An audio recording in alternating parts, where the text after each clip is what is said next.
Olá pessoal, tudo bem? Vamos falar hoje sobre algo que está acontecendo agora, neste momento, nas ruas, nas redes sociais, nas instituições que governam nossas vidas, nos púlpitos. A fusão perigosa entre fé religiosa e poder político. A pergunta central que vamos explorar é simples, mas ela é muito profunda. Por que perdemos a capacidade de conversar? Eu já venho falando isso durante os outros capítulos, né? Porque nos encontramos em uma era em que as pessoas falam, mas ninguém na realidade quer responder ou quer ouvir. Onde votos são dados por lealdade a uma tribo, não por uma análise racional. E pior, onde a fé que nos deveria elevar moralmente está sendo usada como arma de controle. Este é um fenômeno global, não é só brasileiro. Você vê nos Estados Unidos, na Índia, na Rússia, e em todos esses lugares o padrão é o mesmo: religião instrumentalizada como ferramenta de poder político, esvaziada de seu significado espiritual e transformada em justificativa para a obediência cega. Sempre você tem que seguir o seu líder. Mas aqui está a esperança. Entender este problema é o primeiro passo para resistir a ele. Contudo, é muito importante que eu seja direto sobre algo fundamental. Este vídeo não é um ataque nem uma crítica à fé. Respeito genuinamente todas as religiões e todas as tradições espirituais. A fé pessoal, a busca espiritual, aquela devoção, né? Tudo isso são dimensões profundas da experiência humana e merecem ser respeitadas e honradas. O que eu examino nesta aula não é a espiritualidade de cada um, gente, esqueçam disso, tá? Também não é sobre a qualidade ou a legitimidade da fé de cada um. O foco que eu dou nesse capítulo é muito específico e político. Como certos movimentos religiosos, organizados, institucionalizados, com agendas políticas claras, operam nas estruturas de poder. Para quê? Para influenciar decisões que afetam toda a sociedade. É uma análise sobre poder e não sobre espiritualidade. Portanto, sobre organização política e não nada a ver com crença pessoal. Eu quero tentar passar para vocês como esses mecanismos, né, utilizados por líderes religiosos é instrumentalizado como ferramenta política nos dias de hoje.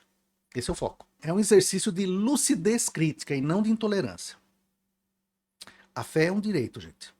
Mas instrumentalizar a fé para capturar instituições e impor uma visão específica sobre todos nós é um problema de democracia que precisamos examinar. Portanto, se vocês abrirem, né, o Instagram, o X, ou ligar a TV aberta durante um debate político, vocês vão sentir aí uma coisa meio estranha. O ar está denso, está lotado, está impregnado de pronunciamentos, de falas, de discursos, muitas vezes infectados pelo ódio.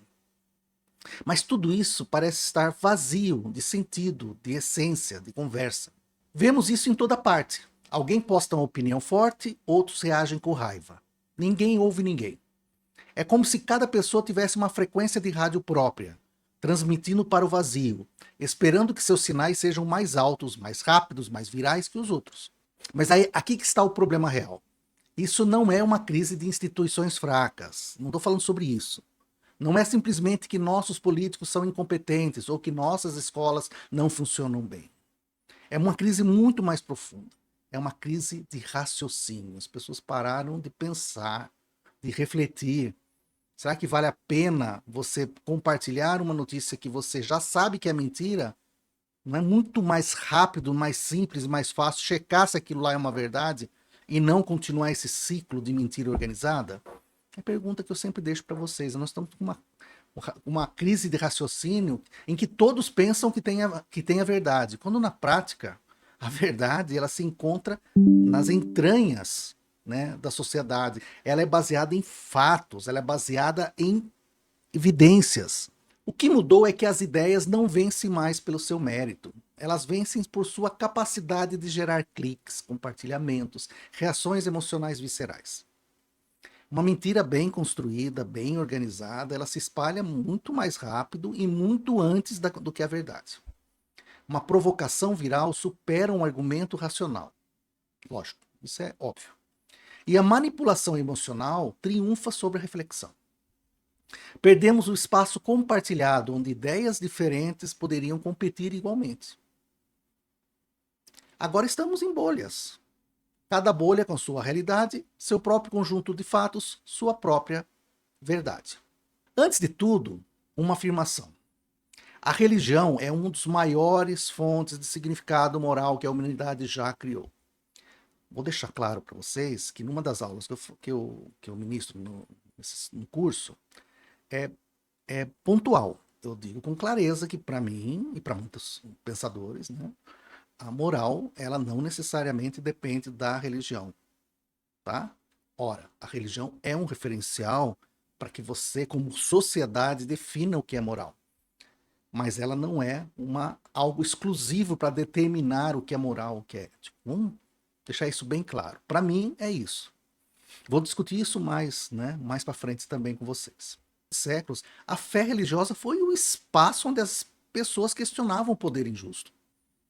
Profetas denunciavam reis, santos desafiavam impérios, a fé era uma bússola moral. Mas algo mudou nos últimos 20 anos para cá, né? A fé deixou de questionar o poder, agora a fé serve o poder. Esse que é o problema. Vamos pensar em um lema que dominou as ruas em 2018. Brasil acima de tudo, Deus acima de todos.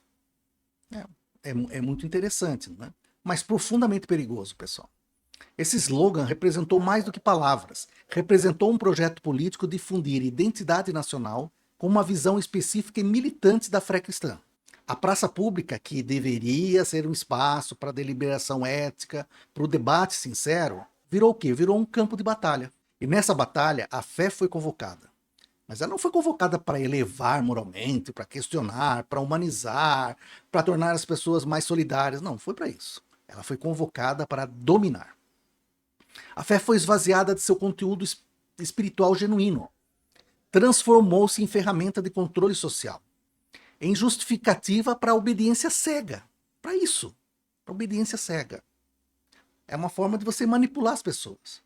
Em sanção divina para agendas políticas reacionárias. Nós vamos ver mais para frente. Quando isso acontece, a definição de bem não é mais cuidar do próximo. Isso que para mim eu acho que fica complicado. Vira uma lealdade inabalável pelo líder, uma obediência a uma doutrina partidária, uma identificação total com a tribo. Para mim isso é um roubo da fé e é devastador. Para entender o alcance disso, vamos olhar para dois países que funcionam como laboratórios avançados dessa instrumentalização religiosa, Brasil e Estados Unidos. Vamos falar primeiro do Brasil. Nós temos a Frente Parlamentar Evangélica, que é um bloco de aproximadamente 90 a 110 deputados e 10 a 15 senadores oficialmente evangélicos.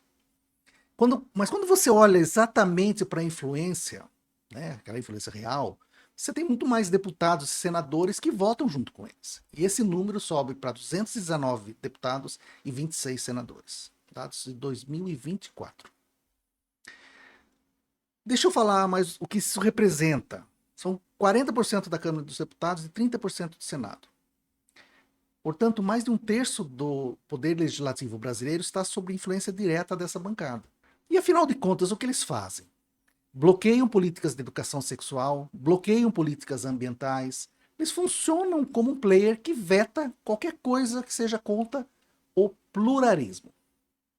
Essa bancada é alimentada por dois motores ideológicos, nós vamos ver mais para frente, que é a teologia da prosperidade e a teologia da dominação. Muito bem. E aí, nos Estados Unidos, que é o segundo exemplo, nós temos um fenômeno paralelo, bem semelhante, né? Uma versão potente do nacionalismo cristão, que é a ideia que os Estados Unidos foram fundados como nação cristã. O que forjou um vínculo praticamente inquebrável com o conservadorismo. Isso explica algo que chocou o mundo, por exemplo, em 2016, com a eleição americana. E aí a pergunta que fica é como que evangélicos americanos, supostamente comprometidos com valores morais mais elevados, né, e cristãos, obviamente, apoiariam massivamente um homem cuja vida pessoal é um flagrante desrespeito a esses valores? Uma pergunta boa, né? E para mim, a resposta é a seguinte. Porque esse líder, que foi já eleito 2 vezes, ele é retratado como um Davi moderno. E quem foi Davi? Davi foi um líder escolhido por Deus para salvar a nação, e cujos pecados foram ignorados. Sua falta de caráter foi desculpada. A fé foi subordinada ao interesse político. Afinal de contas, como Davi, né, o presidente ele vai chegar lá para ser o representante daquelas ideias. Então não importa a pessoa, importa a figura que os representa. Então, se o sujeito fez qualquer coisa errada, vamos deixar para lá, vamos desculpá-lo, né? E vamos sempre cultuá-lo, porque ele precisa de força para combater o inimigo, certo? Tanto no Brasil como nos Estados Unidos, o padrão é perturbadoramente semelhante. A religião é reaproveitada como arma de guerra cultural. E o objetivo, obviamente, é polarizar a sociedade, destruir o pluralismo. A fé concede legitimidade sagrada ao poder autoritário. Isso não é coincidência, gente. É uma estratégia coordenada globalmente, onde táticas e narrativas são importadas, adaptadas e espalhadas. Agora nós vamos fazer uma pequena viagem para 2.400 anos atrás, na Grécia Antiga.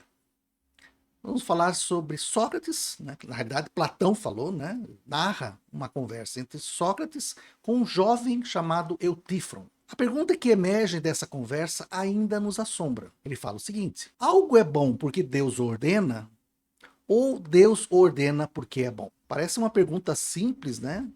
Mas é devastadora. Vamos pensar um pouco. Se você disser que algo é bom porque Deus ordena, então você se debruça, você cai em um problema muito grave. Ou seja, a moralidade vira completamente arbitrária. Se Deus disser que A é A, se Deus disser que é B, é B. Portanto, se Deus dissesse que torturar crianças é bom, seria bom. Se você acredita nessa visão, a resposta é sim, seria. Porque a única fonte da moralidade é a vontade de um ser transcendente. Nada é intrinsecamente, nesse caso, nada é intrinsecamente certo ou errado. Tudo depende do que Deus decida. Mas, e se você disser que Deus ordena as coisas porque elas já são boas? Então você tem um problema diferente. Significa que a bondade existe independentemente de Deus. Existe, portanto, um padrão de moralidade antes de qualquer comando divino. Neste caso, Deus não cria moralidade, apenas a identifica e entrega. Platão nos mostrou que ambas as opções são problemáticas. E esse dilema não é apenas um exercício acadêmico, chamado Dilema de Eutífron, procure. Ele ecoa diretamente no Congresso brasileiro. Eu vou puxar para a política, tá? Quando um deputado evangélico justifica um projeto de lei dizendo apenas esta lei é a vontade de Deus, ele está se baseando na primeira opção. Qual é a primeira opção? Né? Que Deus, né? Algo é bom porque Deus ordena. Ponto. Então a moralidade ela é determinada por decreto. Um decreto divino. Mas em uma sociedade plural, isso é indefensável. Porque você já está impondo sua visão particular de Deus a pessoas que não compartilham essa visão. Bom, se Deus falou que isso é bom, ele poderia dizer que algo exatamente o contrário é bom também. Porque ele definiu que é bom. Vocês entenderam como o dilema é interessante? Voltando, para ser defensável em uma democracia, o projeto precisa de argumentos racionais sobre justiça, sobre o bem comum, né? Afinal de contas, a gente vive entre as pessoas, sobre a dignidade humana. Argumentos para qualquer pessoa, religiosa ou não, possa examinar e debater. Então, a fé pode estar por trás desses argumentos. Mas os argumentos em si precisam estar além da fé. É isso que eu estou explicando para vocês. Você pode, sim, usar os conceitos religiosos como uma referência moral, né? E se basear nesses ensinamentos religiosos para definir ou propor políticas públicas. Contudo, a análise dessas políticas públicas, elas precisam ir além desses ensinamentos religiosos. É isso que é muito importante. Vou fazer falar mais uma coisinha aqui que vai balançar vocês. A minha afirmação é: a ética humana não precisa de fundação religiosa. Portanto, a moral, ela não depende exclusivamente ou em parte da religião. A religião pode ser uma referência, como eu disse várias vezes, mas ela não pode ser a única referência. Ela é uma das referências para você determinar o que um conjunto de pessoas na sociedade determina o que é certo e o que é errado. Isso pode soar ofensivo para muita gente, mas não é. Para pensar. Espera um pouco. Eu não estou dizendo que a religião não produz uma ética profunda. Na realidade, eu acredito que produz ética. Lógico que produz, ela é uma referência para você determinar o que é certo e errado. Mas é uma das referências, mais uma vez. Eu estou dizendo algo completamente diferente. A ética é possível e é válida mesmo sem religião. Por quê? Porque a ética emerge de algo muito mais básico, que é a vida. Emerge do que nós sentimos, do que nós sofremos, que nos importamos com outros que sofrem. Portanto, ela emerge da empatia. Veja um exemplo simples. Por que é errado bater em uma criança? Não é porque está em um livro religioso, gente. É porque a criança sofre. Porque podemos imaginar esse sofrimento, porque nos importamos. Porque a razão nos mostra que criar crianças com medo é prejudicial. Então são argumentos que funcionam independentemente de qualquer doutrina religiosa. Da mesma forma, por que deveríamos cuidar dos pobres? A razão religiosa diz, porque Jesus mandou. Mas a razão secular também funciona. Porque a pobreza causa sofrimento real. Porque a dignidade humana é valiosa. Porque uma sociedade onde alguns têm acesso à educação e outros não, é injusta. Ambos os argumentos chegam ao mesmo lugar. Mas apenas o segundo funciona em uma democracia plural. Agora, imagine um projeto de lei que proíbe casamentos entre pessoas do mesmo gênero. Se é justificado apenas como vontade de Deus, aí estamos num terreno muito perigoso. Pois em uma sociedade plural, com não religiosos, agnósticos, pessoas de outras religiões, isso é, primeiro, arbitrário. Você está impondo sua visão particular. E segundo, é impositivo. Você está negando direitos baseados em sua crença. Portanto, ele é basicamente contrário à razão compartilhada. As pessoas compartilham entre si. Que não há um argumento racional que todos possamos examinar igualmente. E não acredita em trechos da Bíblia que foram escritos há 50 mil anos atrás que falam alguma coisa sobre homossexualismo. Porque basicamente Jesus nos disse, amai-vos. Ele nunca disse, olha, pessoas do mesmo gênero não podem estar junto conosco e etc. Certo? Isso é errado. As pessoas têm que definir a sua própria vida. E além do mais, o homossexualismo existe desde que o humano existe. Você cegar esse fato, isso para mim é um sinal de falta de maturidade cívica, no mínimo, para não dizer outra coisa. Vamos imaginar que a religião pode estar contra casamentos do mesmo sexo. Mas em uma democracia, precisa justificar isso com argumentos que vão além do Deus disse, Deus manda. Essa é a diferença entre uma sociedade laica e uma sociedade antirreligiosa. Uma sociedade laica não é hostil à fé. Vou repetir. Uma sociedade laica não é hostil à fé. Há um respeito por todos. Por quem tem fé e por quem não tem. Agora, eu devo dizer que é apenas a insistência do que o poder público precisa ser justificado por razões que qualquer cidadão possa entender e debater, independentemente da sua fé pessoal. Porque se for baseado na fé, a gente volta, ou a gente torna o Brasil uma teocracia. Aí tudo bem. É um regime onde Deus é quem manda. Mas nós não estamos numa teocracia, nós estamos numa democracia. E como democracia, os argumentos precisam ir além do Deus manda. E aqui eu não estou atacando ninguém, absolutamente, muito pelo contrário. Eu estou dizendo que numa sociedade laica, a fé deve ser respeitada. Até porque a fé faz parte da vida.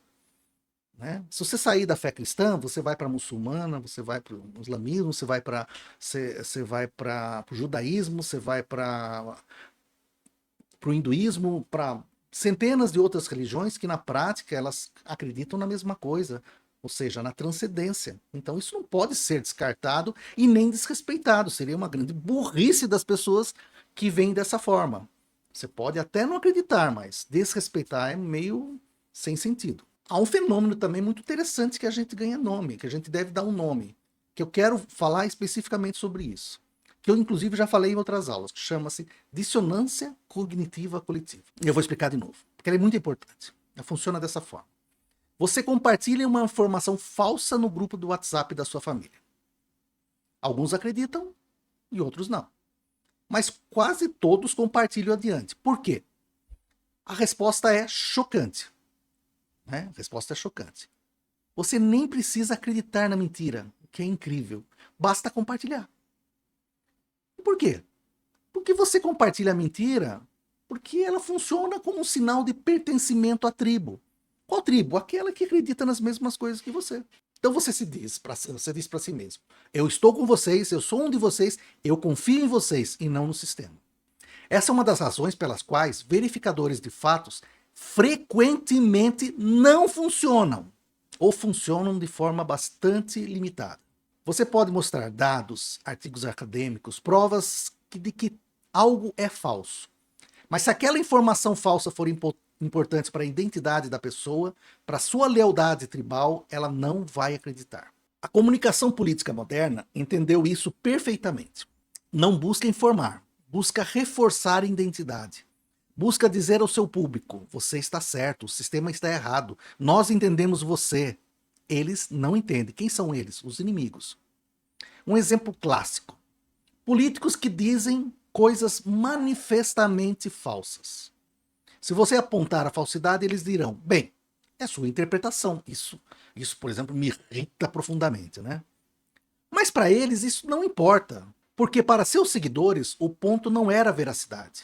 Na realidade, a mensagem é o seguinte: nós estamos lutando pelo que é certo.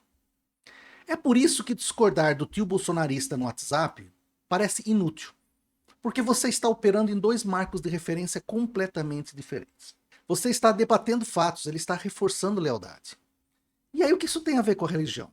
Bom, os movimentos religiosos nacionalistas nos dias de hoje, ao transformar o compartilhamento de mensagens em prova de fé e lealdade, principalmente, né, acabam moldando diretamente as decisões políticas na era digital, pois pressionam fiéis a votar e se engajar de acordo com a narrativa circulante em grupos fechados, e nunca com base em informação qualificada. O ambiente digital ele funciona como uma igreja ampliada, em que lideranças religiosas e influenciadores passam orientações políticas revestidas de linguagem moral e espiritual, criando a sensação de que determinadas decisões eleitorais, apoios institucionais, ou mesmo, sei lá, posições sobre políticas públicas, são deveres religiosos, não simples opções no espaço democrático. Ao mesmo tempo, essa lógica tribal, escrita no trecho, eu estou com vocês, não com o sistema, leva a uma recusa sistemática de instituições de mediação, ou seja, imprensa, universidades, agências de checagem, órgãos de controle, como eu já pude dizer, explicar para vocês. O que reconfigura a própria racionalidade política. Por quê? Porque decide-se não pelo que é mais eficiente, obviamente. Se decide ou que é mais justo, mas vai se decidir por algo que confirme a identidade do grupo e sua percepção de perseguição ou missão divina. Na prática, isso produz um ecossistema digital em que as políticas de saúde, vejam a vacinação, por exemplo, que não tem a ver com religião especificamente, mas como que você consegue criar essa narrativa paralela, né? A educação, os direitos humanos, o meio ambiente, todos passam a ser filtrados por critérios teológicos nacionalistas, na qual parlamentares, executivos e juízes sentem-se pressionados a responder menos argumentos públicos racionais e mais a fidelidade a essas comunidades religiosas. Isso é um problema muito sério. E nós vemos isso praticamente todo dia, né? Mas vamos voltar para o Brasil, né? E vamos falar um pouquinho da Frente Parlamentar Evangélica novamente, que logicamente não é um bloco monolítico, mas está unido por, como eu já disse lá atrás, dois motores ideológicos potentes que juntos criam uma máquina política devastadora. Primeiro, a teologia da prosperidade. Ela começou nos Estados Unidos, se espalhou globalmente e encontrou seu maior abrigo nas mega igrejas neopentecostais brasileiras. A teologia da prosperidade ensina algo muito, muito atraente, gente. Fé e doações financeiras trazem bênçãos divinas na forma de riqueza e saúde. Parece simples, mas é profundamente perverso. Por quê? Transforma a fé em um contrato mercantil, mercado. Você faz a sua parte, ou seja, fé e dinheiro.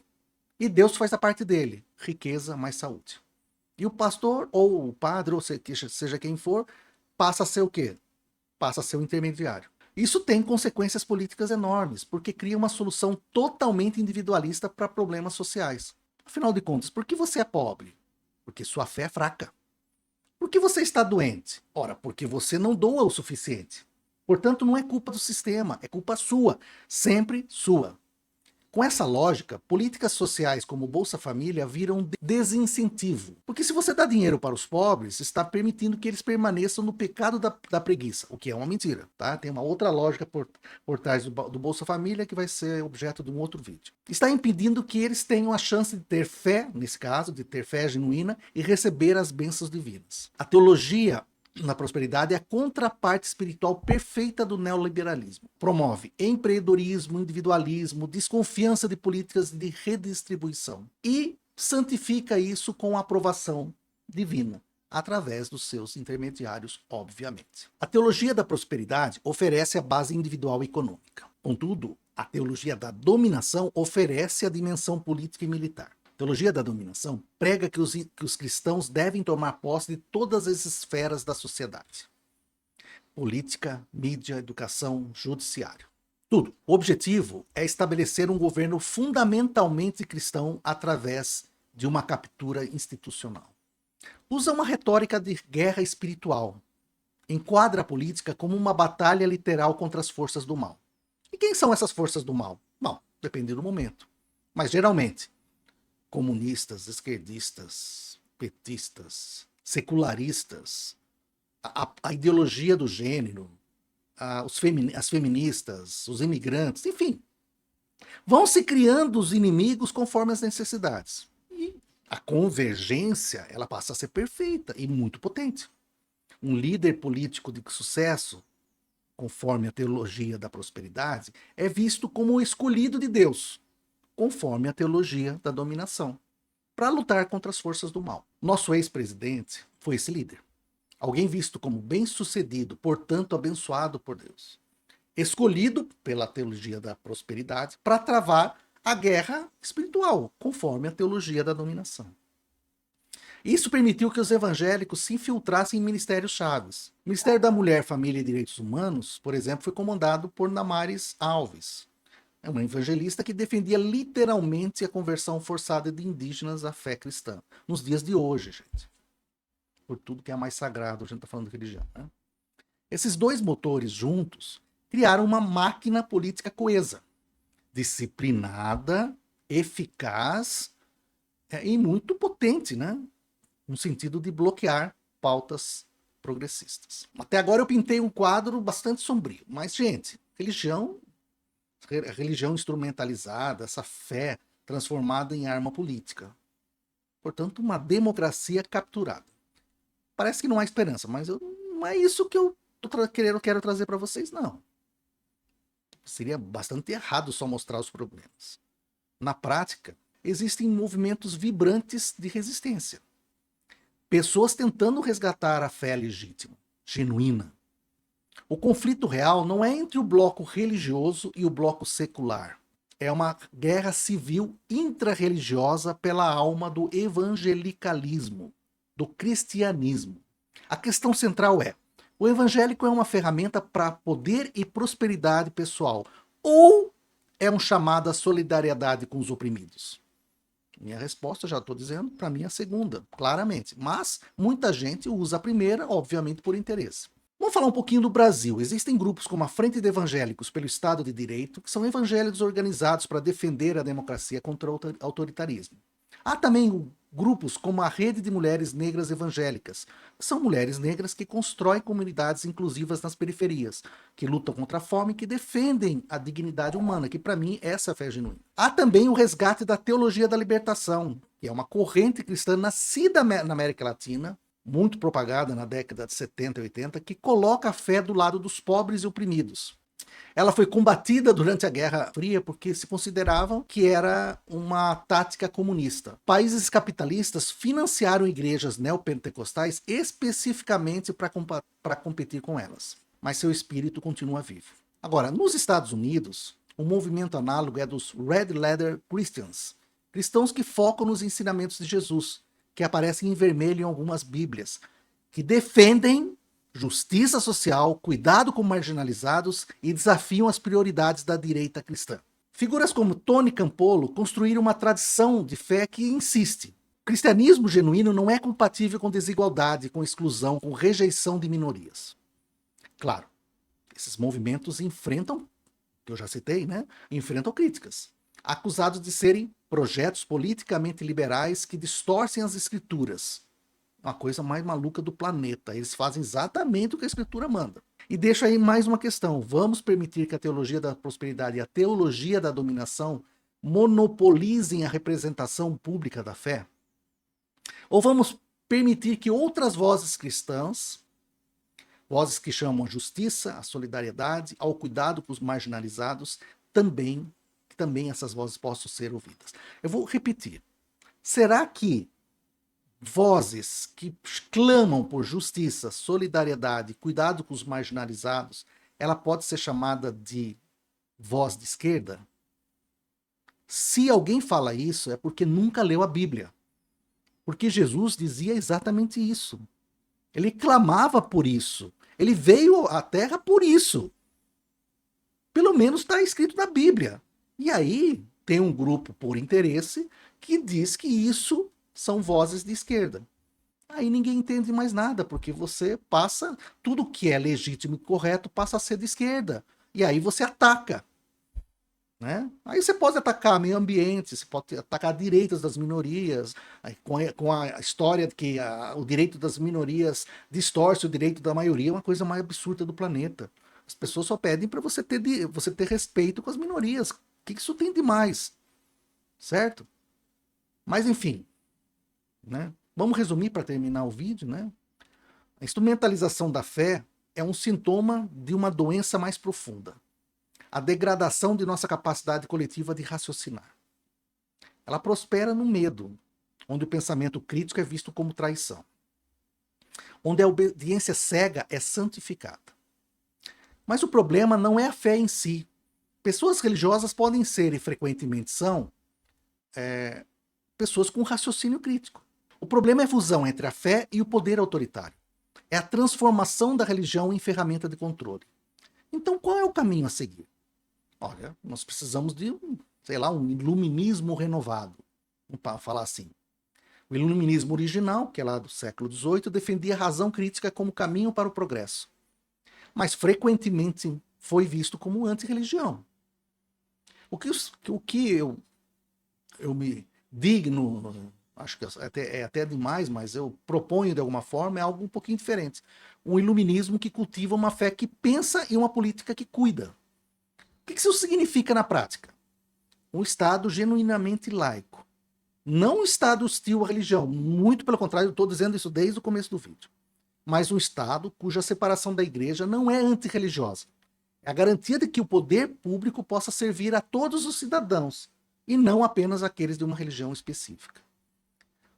Espaços para o diálogo, ou seja, um diálogo sincero, falar a verdade. Precisamos reconstruir a capacidade de conversa, onde pessoas de visões diferentes possam se encontrar. Não para vencer. Esse é um grande problema. Todo mundo, quando se encontra, começa a conversa, eles querem vencer uma batalha, que na prática não é isso que a gente procura. A gente precisa tentar conversar e que nem sempre isso vai ter um final em que todos concordam. Mas que seja minimamente um acordo em que as partes, né, conversem. Outro ponto é desautomatizar a fé. Como um pensador sugeriu, precisamos aprender a desautomatizar, a questionar automatismos. Ou seja, você fala e você faz automaticamente. Né? Pensar por si mesmo, né? E tentar não repetir dogmas automaticamente.